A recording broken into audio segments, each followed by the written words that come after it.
adorable. I'm afraid for you, sweetheart. Really afraid. Despite Furiosa's massive box office disappointment, the next movie needs to avoid 3 simple things. Firstly, don't leave out Mad Max. At this stage in the resurgence of the franchise, it can't use the words Mad Max in the title without featuring the titular character.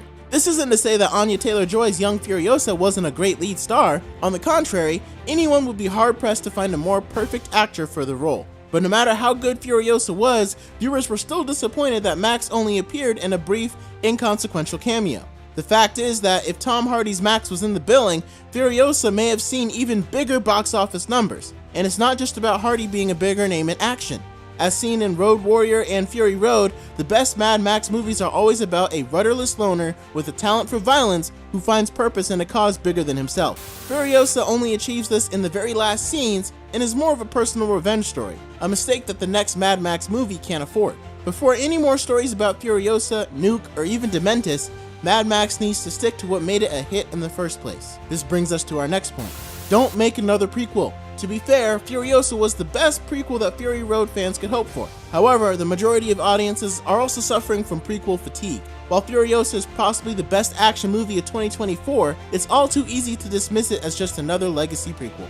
It also implies to franchise newcomers that they should have seen Fury Road first, when this obviously isn't the case. To avoid prequel fatigue and the related confusion from mainstream audiences, Mad Max needs to move forward instead of backwards.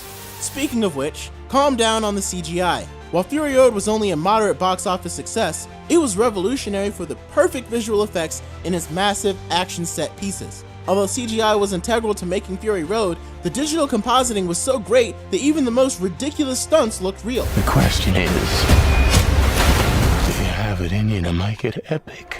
This is why viewers are so unforgiving sometimes of the obvious CGI in Furiosa. It really doesn't ruin the movie, but the mistakes are so glaring because its predecessor, Fury Road, had perfect visual effects. The next movie either needs to match this or do even better. What do you think the next Mad Max movie should avoid doing? Thank you so much for tuning in to The Blurred Wire. Don't forget to leave your thoughts below, and thank you again for joining us. We'll see you next time.